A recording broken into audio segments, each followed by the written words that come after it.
Any health-related information on the following show provides general information only. Content presented on any show by any host or guest should not be substituted for a doctor's advice. Always consult your physician before beginning any new diet, exercise, or treatment program.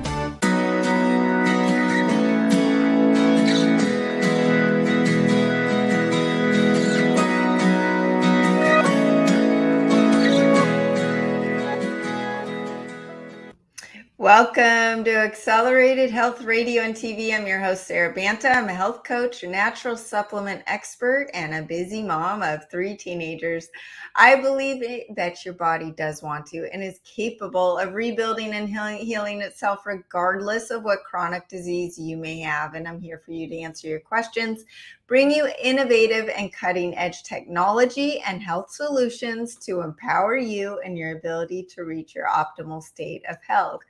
Today, my guest will be talking about tips for peak performance in life, and I know that you really need that strong physical foundation to work on your mental and spiritual growth, whether it's overcoming anxiety and depression, losing weight, or detoxing your body in the proper way, and even increasing your level of frequency in life. You need that strong physical foundation and health in order to gain the willpower to make the bigger changes in your life. If you're new to following me, I specialize in helping you get there. You can find my health articles, my cutting edge natural supplements, devices, and protocols at sarahbantahealth.com. I dive into an array of health conditions, their causes and symptoms, and how to address them naturally. I have spent thousands of dollars and hours of my time biohacking all of this so that you don't have to. If you have any health issues, you can email me through the website. I read every one. My company, Accelerated Health Products, is the sponsor of this show. So as you support my website, I'm able to bring you more cutting edge content and guests to this show. First, I wanted to talk about some tools you can use with your mental health, spiritual health, and physical health to live that best life. And the goal is to improve mitochondrial health, which we will be talking to our guest about as well, and increasing energy at the cellular level so the neurons are firing. And not just anti-aging, but I am wanting to reverse age. Why would we want to live till 150 and not feel great, right? We want quality of life as well. Well, the first supplement is Accelerated Scalar Silver. This is the supplement that started my path in the health industry when my son was diagnosed with leukemia at the age of 9. Within a year from my biohacks, including this, we had a full clean bill of health. He is now 20 years old and he has not missed a day of school from even the cold or flu. And that includes the last 2 years. In fact, all 5 of us in my family have tested positive at some point and had no symptoms. And I truly contribute that to this product. The second is the Accelerated Keto. And this is not just like any other keto supplement. So what's interesting, as we talk today with our guest, I believe this is a way to biohack some effects that you're wanting without stressing out the body. And why is it flips you into fat burning mode within 30 minutes and your body taps into its own fat stores for energy. You feel great day one, mentally and physically. And you say to yourself, okay, I'm calm, I'm not stressed, and I can do this now. The body's running on ketones produced by the Accelerated Keto, combining possibly with intermittent fasting, a low carb diet, prioritizing wild protein, and you are going to get mitochondrial biogenesis optimized. Furthermore, the Accelerated Keto breaks down saturated fats into unsaturated fats, and these unsaturated fats are easier for the body to utilize and easier for the body to convert into ketones. So when you're fasting, the body fat is more readily available to burn for energy, and because of this, Accelerated Keto is able to defat the liver. And if you know me, you know I love my liver, especially now in this toxic world. That liver is the key to your health. It detoxes the body. It helps convert the T4 to T3 and for your thyroid health and metabolism. And it helps with that the overall health of the detoxing the toxins that we are being bombarded with. It's also going to help increase metabolism, mitochondrial function, and your energy. The accelerated keto also has ingredients in there to help prevent muscle wasting, which is really important after the age of 40. And it also turns up the digestive fire. So you are burning and utilizing the great nutrients you are taking in. And with that, you want to add in the acceleradine iodine. Did you know iodine is not just for your thyroid? Iodine is needed for every single one of your 100 trillion cells in the body. And it's the number one reason for mitochondrial failure, and that is iodine deficiency. This is something that the doctors don't touch. I go into this in depth on my website. So when you want to know more and you want to know the science behind it, and maybe why some practitioners are afraid to supplement with iodine, I go into all of that.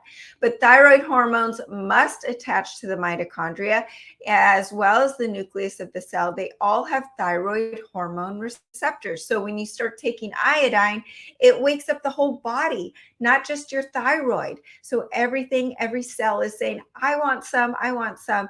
And intracellularly, meaning inside the cell, iodine produces energy.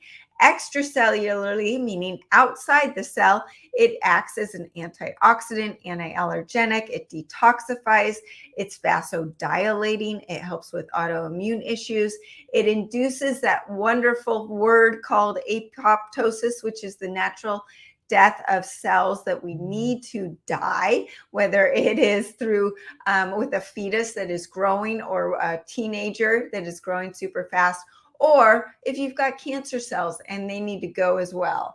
So that iodine is super important. It also helps improve the metabolism, the physical energy, and helps optimize ATP. Did you know that just by having sufficient iodine, you will increase ATP production by 18 times? You then add in the accelerated keto, and that's another 5 times what you normally would have as far as ATP. And ATP is your true cellular energy. It's not the energy you get from the monster drink or that cup of coffee. It is that true cellular energy. And acceleradine is the only monoatomic iodine that feeds the cells directly and doesn't have to be broken down like other iodine supplements, which only have a 10 to 20% absorption rate. You follow up that acceleradine with accelerated ancient salt. And this is not just any salt. Most salts are full of microplastics and they are stripped of all the other minerals. Accelerated ancient salt has over 62 minerals in it. It is scalar charged to further enhance its frequency, helps with nausea, helps with breaking down fats, stimulating digestion, helps with nausea, helps hydrate the cells if you're fasting. Super important. It also helps pull out those positively charged toxins like parasites and undigested fats. You can also use stem cell patches that I describe on my website to reverse that aging process, boost that ATP production, and get the energy at the cellular level. I give more tips and tools through my free group coaching on Telegram. You can join with the link below or email me through the website, sarahbantahealth.com. The difference between me and any other group coaching is I provide the most cutting-edge frequency-enhanced supplements that work synergistically with each other, and your body doesn't experience those flu-like symptoms. You do feel great day one. Leave a comment below if you're interested, or check it out on the website, sarahbantahealth.com. Now to the good stuff. Brad Kearns is back. He is a New York Times bestselling author, Guinness World Record setting professional speed golfer, ranked number 1 in the U.S., and a former U.S. national champion, a number 3 world ranked professional triathlete. He hosts the B.rad podcast, which is on my weekly list to listen to, covering healthy living, peak performance, and personal growth. He's carefree and fun and lively. You will love him today. And we have some other interviews that we've had on Accelerated Health Radio in the past, so definitely check those out. Welcome, Brad. How are you today? Oh my gosh, I'm so excited listening to your intro. about increasing our frequencies. What else could we want out of life but to get those ATPs working at top level, feeling healthy, energetic, vibrant? And I love that statement you made early on where it kind of starts with your physical, energetic health. And we're talking about mental health. We're talking about spiritual health and all these great things that make for a rich and meaningful life. But I never fully appreciated that because I kind of have physical health as something that I guess I take for granted, right? I have a high score in that area. I always have my whole life. But boy, when that's missing, which of course we can all reference times, including myself when I was in the hospital and having surgeries. Well, 7 years ago, I had some health complications and I was all of a sudden a patient rather than a visitor. And boy, everything else stops. The record player stops until you have that physical health and vitality. So it's nothing to take for granted. I was talking about my age recently and how it impacts my training goals and my program and my recovery. I'm 57 years old, and I remember, how everybody says, "Oh, age is just a number." Happy birthday! Yeah, how old are you? Oh, I'm 60, but age is just a number. Oh, that's wonderful. And someone pushed back on that strong. I remember this quip. I forget who said it, but it went like, you know what? Age is not just a number, and we better start waking up and paying attention to our chronological age and doing the best we can to make adjustments and allowances. And also know that you got to fight this battle hard instead of just breezily say that because you think so, your age is your chronological age is irrelevant. Now, I know that psychological age and biological age are more predictive of health span than your chronological age, but they certainly all count and all need to be factored in. Absolutely. It's funny you say that because we have a family group chat. And this morning, I always start out the day with like telling my family what I'm grateful for. And then we go back and forth. And one of the things I wrote today was I'm grateful I have no pain. I'm grateful I'm able to wake up and work out, not just work out, but I have the energy of actually it's better than my 20-year-old version of myself, and I'm now 46. And so it's really important to have that vibrancy and that desire to move forward. And I know you've talked to Dr. Anna Lemke, and as she will be on my show next week, about depression and anxiety and addiction and the relation to dopamine. Well, dopamine, you and I love that dopamine hit from exercise, from feeling good and moving forward. And it's so much fun. And doing things like this gives me a big dopamine hit. I don't need any coffee or drugs to get excited about learning from people like you. But it also starts with that morning routine. And this is something that I hold on to my morning routine very, it's almost my religious time where no one can bug me. No one takes it away from me. It sets me right on my day. And if I don't have it, I feel off. So what I wanted to talk to you about first, before we get into some of the new stuff that you've talked about, is that importance of that morning routine and what yours looks like, because I really believe it is a way to keep your performance, not just physically, but mentally and spiritually and work-wise throughout the day at peak performance. Oh, thank you, Sarah. I get so excited discussing this topic, especially because my whole life I've been kind of a freewheeling, unregulated type of person with that type of career. I was self-employed from day one. I was an athlete for a decade, and then going into this and going into that. So I always controlled my own schedule, and I didn't have those built-in restrictions and regulations that many people are familiar with. So I feel like I should be the last guy talking about the power and the benefits of a regimented template that I perform every single day, but it's really been life-changing for me because it gives me something to anchor to when I know that I can go take this fork and that fork for the rest of my day and throughout my life. But this is now 5.5 years ago. It was kind of a frustration that motivated me to want to design something that I could do every single morning to get my legs in better condition for my ambitious schedule of workouts. And what was happening was I was doing these great sprint workouts. That's my central focus now, is sprinting and high jumping. And so, I'll go out to the track once a week or whatever and push myself pretty hard. And then the next day I'm sore, I'm stiff, I beat myself up. And it was that I didn't really approximate the challenge of these high intensity workouts on a day-to-day basis. So instead I was jogging, and isn't that wonderful? I'm putting in my jogging, or I'd go and do strength training in the gym and I'd put my muscles under load and do all that wonderful things, but it didn't approximate what I was doing to my hamstrings when I'm running 4 times 200 meters and then doing 80-meter sprints and things like that. So I did this very modest set of flexibility and mobility exercises where I would just be staying in bed and swinging my legs up and down and doing some scissors and doing some butterflies and, just the familiar things. It wasn't very strenuous. The duration of it was like 12 minutes when I started back in 2017. But I started to build this streak where it became important to me to perform it every single day. And it was starting to click like, hey, this does really help my legs get more conditioned for my workouts.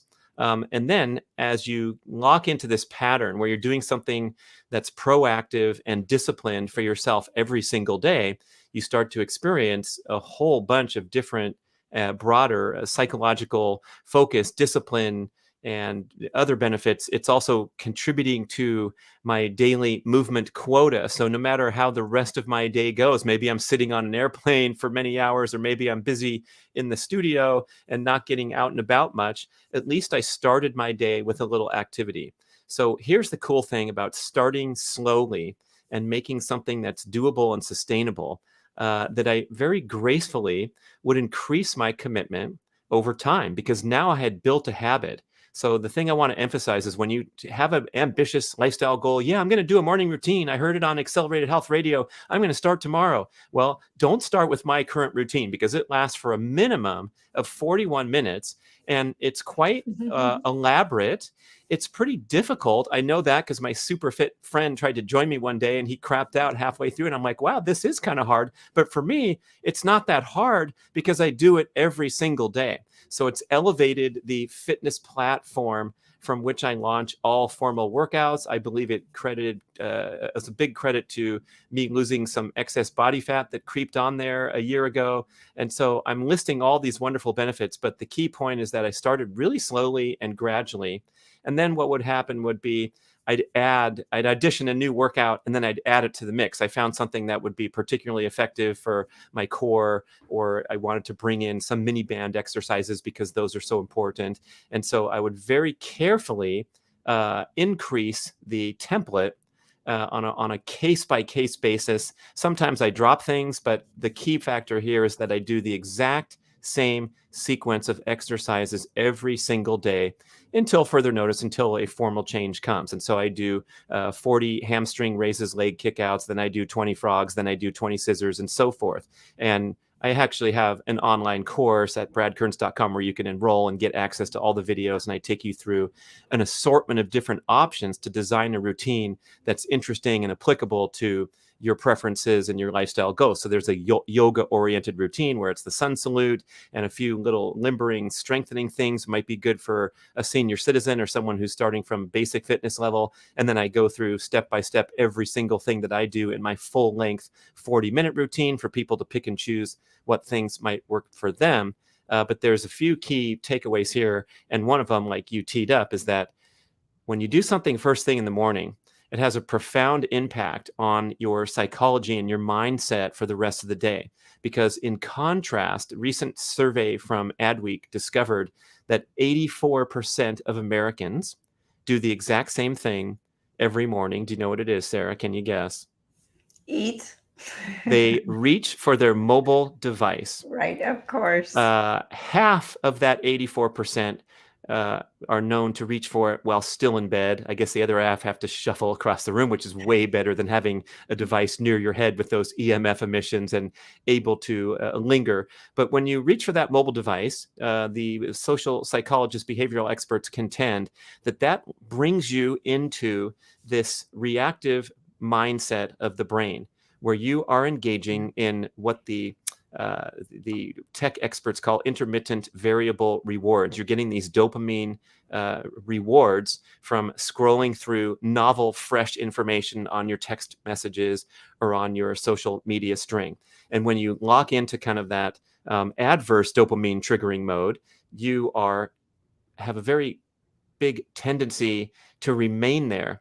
It's very difficult to recover. One psychologist named Dr. Nicole Bender-Sahadi says, once you go there, you'll never recover, end quote. And so now we're in this reactive mode all day long. We're going to be in that mode anyway because we're hit with so many things, and that's the nature of modern commerce and business and technology, that you're going to be hitting your text messages throughout the day. Your kid wants something, they want a ride, they forgot their lunch. Okay. And so it's going to happen anyway. But if you can start with this mindfulness exercise where you're doing something that's deliberate, that's focused, that's not reactive, you are scoring a point for your own high level thinking, strategic reasoning, and then theoretically or ideally, these skills and this discipline plays out into all other areas of life and all other forms of stress and distraction that you face. Now, I'm giving myself an A+ on morning routine because I've built it up to be a pretty awesome routine. And with my email inbox interfering with, let's say, writing a book or preparing for a show, I still have a C-, maybe a C+ sometimes. But that's the theory anyway, is that I'm making baby steps forward in all areas of my life to be a more focused, disciplined person and to prioritize my own personal health, mindset, and well-being. So at least you know what I'm doing the first 40 minutes of the day. At 2 p.m., I might be goofing around and being undisciplined and watching some high jump videos on YouTube. And that's too bad because I should be finishing up my book proposal. But yeah, I'm not perfect, and nor is anyone else. But that first thing in the morning is the golden time for habit formation and for discipline and focus. That's the same way I look at my morning. And, it's funny is that when people talk about exercise, there's this thought that you need to change it up because you need to confuse the body to get really result. Yeah. And that might be true for muscle confusion. And, there is a benefit to that. But there's something to be said about that same routine, one step in front of the other. Okay, I wake up, I'm not excited to work out this morning. I'm going to put my shoe on one at a time. I then get to my routine. I just start it one step at a time, and you play it on through. And then by the end of it, you feel great. You feel focused. You have this, you know that you have taken charge and taken control of your day. Your day has not taken control of you like you've talked about. Yeah. So I agree with you 100%. I really take care of my morning routine because with 3 kids, as you know, it's out of control the rest of the day. Yeah. So, and I'm not big on being a badass and setting your alarm for 4:30 a.m. so you can get this done. So I'd never compromise my sleep for my morning routine, but I do have to push things back a little bit. And if you do have that busy time clock in the morning where, the school bell rings at a certain hour, you don't have a lot of flexibility, you can start with a 5-minute routine. And things open up and pathways open up in life. One of them is maybe being more disciplined in the evening to go to bed at a certain time so that you can wake up naturally refreshed and energized and have that space to knock out your morning routine. But I'll make one quip about that muscle confusion and changing things up, which became like a fitness sensation. And I'm definitely going to call bullshit on that. The late great Jack LaLanne, who I had the pleasure of playing golf with a little bit when I was a kid, he did 1,000 sit-ups and 1,000 push-ups every morning. So there was no muscle confusion there. I don't think he had a problem with muscle confusion because if you can knock out 1,000 push-ups and 1,000 sit-ups, your muscles are not confused. They are rock hard and extremely adaptable. So the idea that most people, that there's these things floating around that I think compromise the overall fitness goals and success of the society, the population. And it's kind of this nonsense where you might feel intimidated or you get sore so frequently because you're engaging in different things that challenge your muscles in a new, refreshing way that create muscle soreness, that it's not a good deal. So I'm very much in favor of just working within your capabilities, forget muscle confusion for a moment and, do the things that you enjoy the most. I love when we have live lectures. Sometimes we used to put on these retreats, and people would ask like, okay, well, what's the best strength training workout for overall fitness? And the answer is, for everybody at all times, it's the one that you enjoy the most. And if anyone says anything different, I challenge that too. So we need to, focus on personal preference, focus on sustainability, and not discount the power of, for example, a 5-minute morning exercise routine to get your day going, because that's all the time that you have. Absolutely. I agree. I'm a routine person, so I get a hard time for doing the same thing over and over again. But you know what? It works for me. It gets my day going, and I feel great. And I have no pain. I have great mental clarity. Like I said, I feel young, and I truly believe that my biological age is a lot less than my chronological age. I do get it tested once in a while. Last time I did, I was about 3 to 6 years younger than my chronological age. So I'm hoping that number keeps going in the right direction.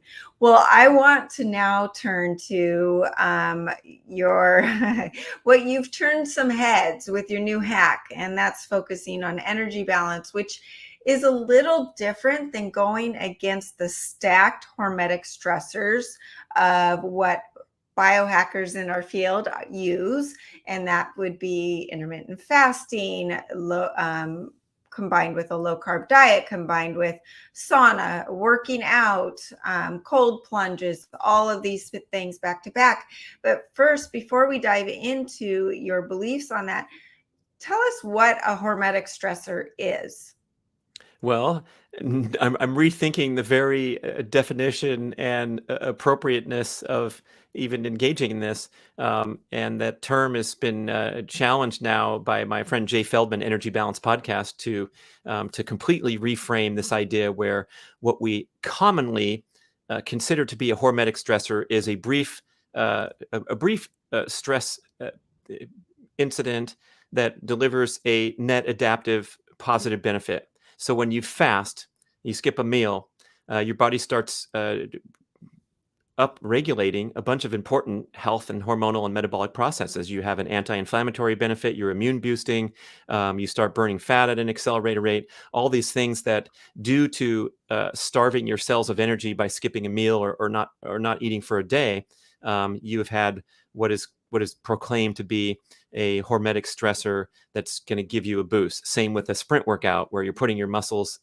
under difficulty, you're breathing hard, and you're running for a certain time at a certain speed, and then you stop the workout, and during the recovery period, you come back stronger and faster for the next workout. Same with jumping in the cold water or going into the sauna. You get hot in a sauna. If you don't come out of the sauna, and it's 200 degrees, you're going to die in however many hours. If you don't get out of my cold tub is now at 38. I keep it right around there, and I go in there for a minute or 2 or 3.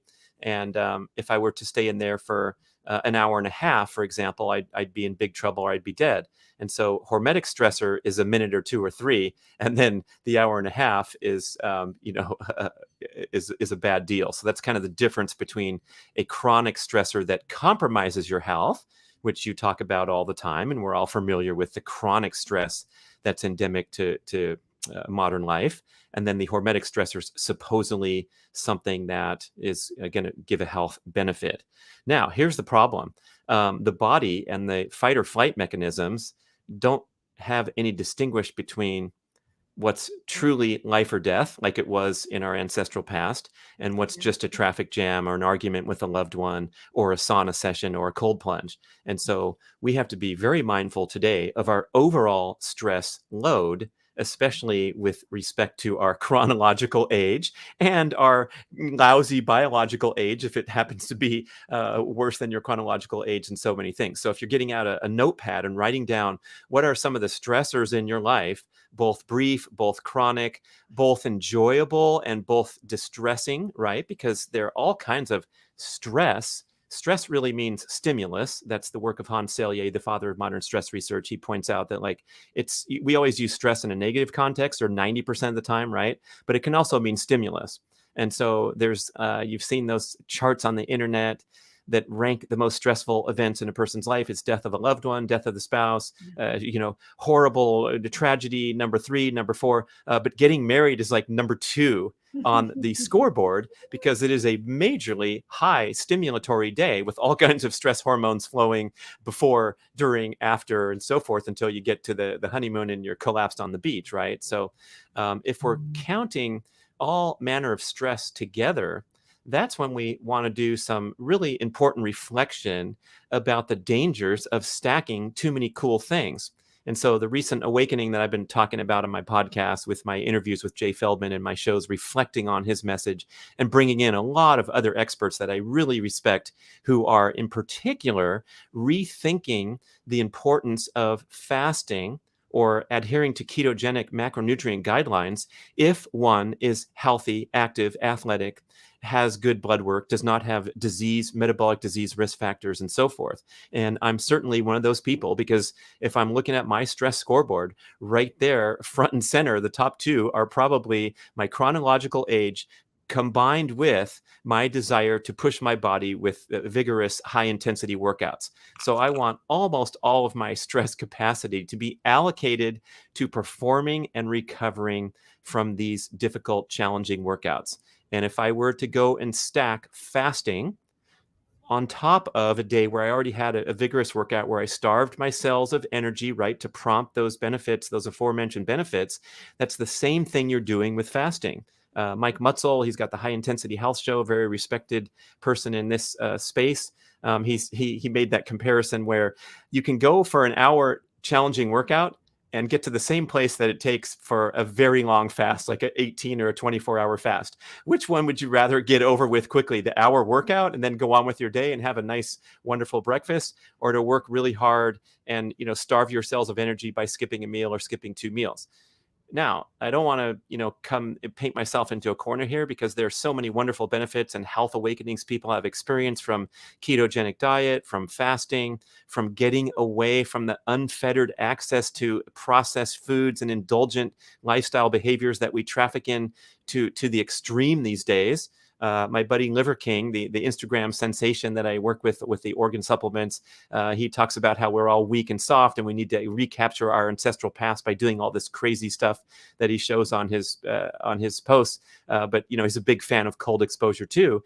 And the argument there is like, look, we're in temperature controlled environments almost all the time, almost our entire life. To the extent that we complain leaving the shopping mall and walking to our car when it's 100 degrees. Oh my gosh, I'm going to die. I can't wait to get into my air-conditioned vehicle and drive away. So a little dabbling in cold exposure is probably a wonderful balance to other research from the United Kingdom suggests that we spend 93% of our time indoors. That's 86% in a building and 7% in a vehicle is the average. So if we're never exposed to temperature extremes, which was a huge factor in human evolution, and all these things like the presence of brown activated fat and all these evolutionary adaptations we have to keep warm or to keep cool, sweating, things like that. If we deregulate all those important factors, we become soft, weak, and vulnerable to all forms of stress and breakdown. So that's what the biohacking game is all about, and being a healthy, fit, athletic lifestyle is appropriate level of stress and then the adaptive response to the stress. We can take a breather there and go, gee, maybe is my life too stressful where I might want to rethink some stuff? Yes, we're going to take a little break, and everyone soak all of that in while we take a short commercial break. And then we're going to come back with Brad and talk about, well, then how should we do things if we're taking those hormetic stressors out? So we'll be right back after this short commercial break.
Welcome back to Accelerated Health Radio and TV. I'm your host, Sarah Banta, and today we've got Brad Kearns. We're talking about hormetic stressors, and maybe they're not as great for us as we think. So, Brad, you described what they are. We've also touched a little bit on what the go-to things are that everybody thinks are healthy, fasting and a ketogenic diet, some of these things, and maybe even fasting or working out in a fasted state. So you have been discovering and biohacking some different techniques over the last couple months, I believe. Tell us about it. Tell us about your results and what you found. Yeah, so as I mentioned before, in particular, that comparison between high intensity exercise and fasting. What we're talking about here are what Dr. Casey Means calls redundant pathways. So we're getting the same hormonal and adaptive response through different channels. Dr. Paul Saladino, the carnivore expert, compares plant hormesis with jumping in the cold plunge. And so when you have that kale smoothie, you are ingesting poisons that cause your body, that prompt your body to mount an antioxidant defense response. That's why kale is the superstar food with all these antioxidant benefits. You're not chomping on leaves that send antioxidants into your bloodstream. What you're doing is chomping on a poison, especially when it's raw in the smoothie, and then mounting this defense response. That's the exact same thing that's happening when you're jumping in the cold tub, getting cold, and then your body mounts all kinds of defense response, immune response, antioxidant response. The cardiovascular system is tuned up. And so all these great things happen. But the distinction here, and I will tell you about my experiment and how it's going, but I think we need to understand this deeply, that it's not the stress that delivers the health or adaptive benefits. The stress is sort of a byproduct that we want to manage. And so when I make that comparison between going in the cold tub for 1, 2, or 3 minutes or going for 90 minutes, the 90 minutes is too stressful. The 1, 2, or 3 minutes is moderately stressful, but that's not why it's good for me. A sprint workout, same thing. I had a nice one this morning. I was so happy to get through it because I have this heel injury that's bothering the heck out of me. Now, my heel doesn't feel great right now. The heel sustained some more damage, some more cellular damage prompted and causing inflammation. So it's not great. I got through the workout, but it did not do my heel a solid by going and sprinting on it. So I'm getting fitter from the workout despite the damage inflicted upon my heel. And so when we're talking about a very simple example of, let's say, doing bicep curls to get stronger and also healthier and get all these benefits, it's the mechanical load and the range of motion that the muscle goes through that deliver the adaptive benefits. It's not the breakdown and the damage caused to the muscle. And so those of us who have been brainwashed into thinking that if you're sore after a workout, that means you worked really hard and you got a good workout and you're getting in shape. I'm going to challenge that very strongly, that if you're sore after a workout, you overdid it, you went beyond your capability, or you did something new and foreign that was way beyond your capability because it's new and foreign to your muscle mass. So we don't want to get sore after workouts. We want to feel invigorated. We want to push and challenge ourselves, but the soreness is an adverse byproduct. So if I'm fasting and doing high intensity workouts, what I'm doing is calling upon the fight or flight response. I'm doubling up on that because you need fight or flight hormones to do the workout. And then if you're not eating, you're kicking on these stress mechanisms. For example, calling upon cortisol, adrenaline, glucagon. These are stress hormones that help liberate stored energy from your body and get that excess fat off your body, for whatever the familiar example, right? So it can be a positive, but not if it's too much, not if I'm overdoing it. So my experiment, which is now into 3 months and counting, was instead of my typical pattern of waking up and fasting or nibbling on dark chocolate. I'm not extreme with anything, so I might have, a nice servings of dark chocolate in the morning hours, and then I'll break from work and get a proper meal going around midday. And I've been doing that for years, probably 15 years or so, since I immersed into the ancestral lifestyle and primal blueprint and so forth. Now, that's all fine and dandy. It's not really stressful or much trouble for me to last until 11 a.m. or noon or whatever it is, because I've adapted myself very well. I'm fat adapted. Nevertheless, the benefits that I accrue from that fasting period, starting from the previous night and going into whatever it is, if I make it to the popular 16-8 or whatever the pattern is, I'm still calling upon stress mechanisms to achieve those adaptive benefits. I'm still getting the anti-inflammatory, the immune, all the wonderful things we talk about, but it's still a stressor. It's on the stress scale. Yeah. So my switch has been to wake up. I do my 40-minute routine before I do anything. And it's sort of like, now the reward is a huge bowl of fruit and a giant protein smoothie that has all kinds of things in there. It's got 24 capsules of organ supplements. It's got frozen liver chunks. It's got a bunch of frozen fruit. So it's high carb, high protein, high fat. It's a lot of calories. And that is my morning nourishment. Now making a concerted effort to go out of my way to go prepare these foods, even if I'm busy and what have you. It's like, this is my new experiment to see if this can improve my life. And it's been kind of an eye opener. And I'm not going to report that I'm magically wonderful. I'm at level 10 now. I used to be at level 7, but I feel like for me personally, it's a step in the right direction. It's turning the corner into where I'm getting more peak performance potential and less overall stress, breakdown, and potential risks of overdoing it that we really have to be cognizant of.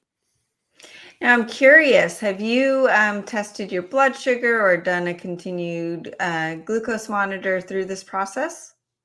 Yes, and I'm going to report a very boring subject here, so we might want to talk about this with 10 other guests, because with my CGM journeys, I think it's a wonderful tool. Number one benefit is for behavior modification. So if you are compelled to get up and walk 15 minutes after dinner, which most people aren't, they just want to watch TV or whatever. But if you got that thing that you can zap and see the results in real time, that you've monitored or helped regulate that glucose spike, yeah, there you go. But I'm going to say, Sarah, those are most beneficial and most appropriate for a disease risk subject who desperately needs behavior modification. In your case, you're, carrying the torch. You're a public figure. You're creating content. So anything you have to say about it is wonderful and beneficial. But like personally, I use that thing. I had several cycles through, and it was so boring that I kind of lost interest. Like, okay, and guess what? You do get a spike after a meal, and that's super important to experience that glucose spike if you're consuming carbs, and you want that insulin release, because that's how my muscles are going to recover from my sprint workout, and how my brain's going to recover from a stressful day, burning a lot of glucose in the brain and some ketones, right? If we're doing all that. So my blood work is fine. So I'm not someone who's like going from type 2 risk factor to now I'm healthy and I can report back that I lost 100 pounds and all these great things. Thomas DeLauer, he's a big figure in our world. And I just found out he's my neighbor. He moved 2 doors away from me in Lake Tahoe. So we're going to be buddies hanging out. But he is famous for losing 100 pounds through the ketogenic diet, and is a huge proponent of the ketogenic diet. And now he's Mr. Rip City. You can see pictures and videos, thumbnails of him. He's no longer that fat guy who had wonderful success strictly limiting his carbs and drifting away from that indulgent diet. And so now he too is rethinking the positioning and the strategizing, just like Mike Mutzel I mentioned briefly. Also, he has a video titled "Why I Stopped Fasting," something of that nature. A big call out. But the active fit population who is not concerned with body composition goals, that's a no-brainer to consume more nutritious foods of all kinds. And possibly the argument advanced by people like Jay Feldman, who's pretty deep into this bioenergetic model of health, is he wants you to get healthy. And by getting healthy means access to a variety of nutrients every single day, and fueling your cells and providing the energy you need, the carbohydrates, the proteins, the natural nutritious fats, getting everything, rather than calling upon these stress mechanisms, especially when you're unhealthy and maybe even when you're carrying excess body fat.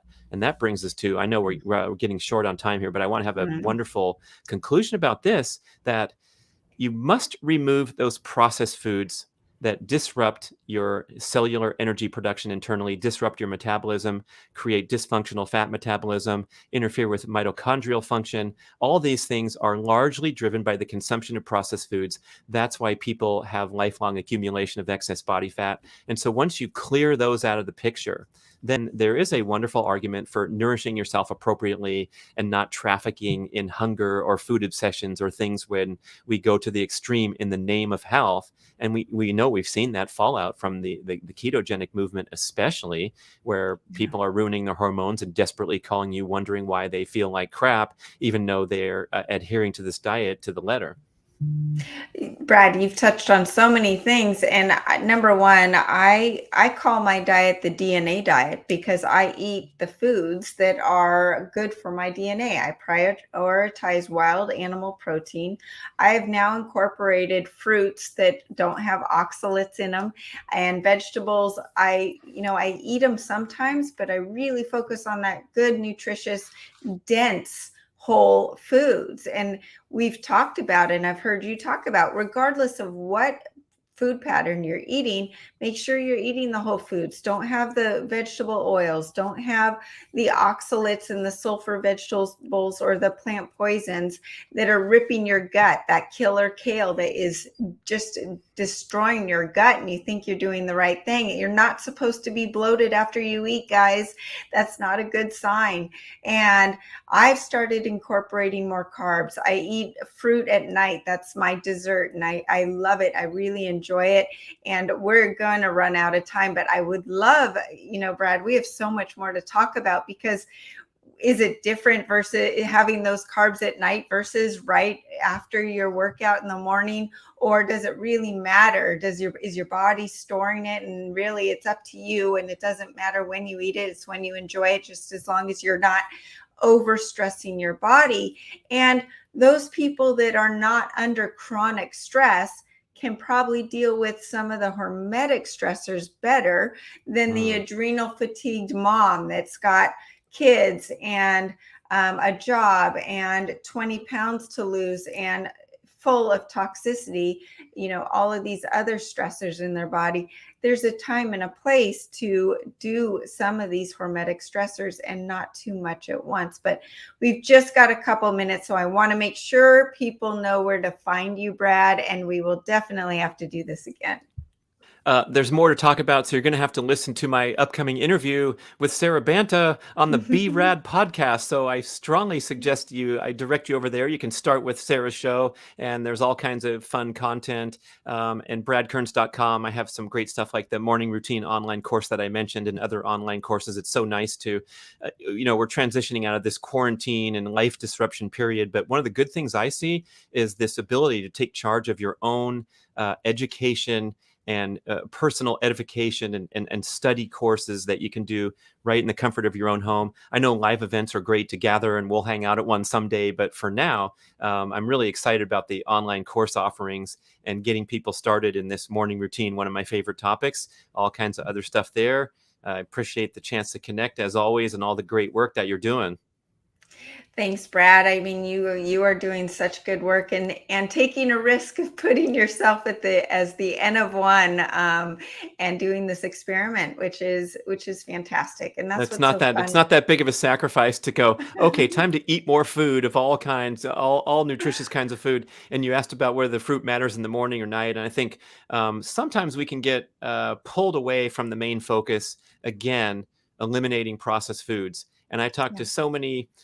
You and I talk, we have other health experts, we talk, we're deep into this game. And then I'll go and engage with my childhood friends, for example, and we'll be having a nice visit, and someone will come with a plate of nachos from Taco Bell and go, Brad, healthy, yes or no? And like that's where the mindset is, where they want a quick answer and they're not inclined to look further into all these different nuances.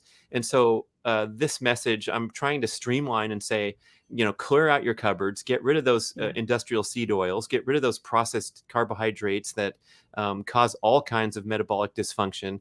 And then, boy, we can have the smoke clearing and, charter a path to a healthier life, but not until that point. And same with our obligatory need to move a lot.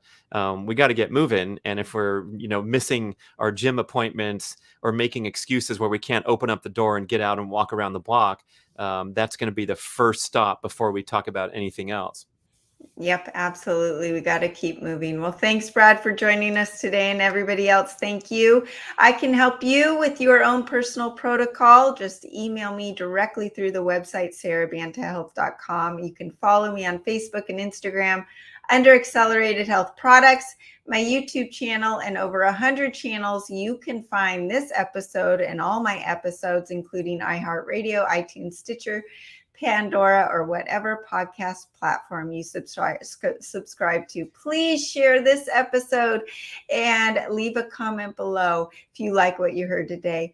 Join us every Tuesday at 1 p.m. Pacific time. You can use coupon W4HC20 for 20% off site-wide. Thanks again for joining us here at Accelerated Health Radio and TV. Have a great week.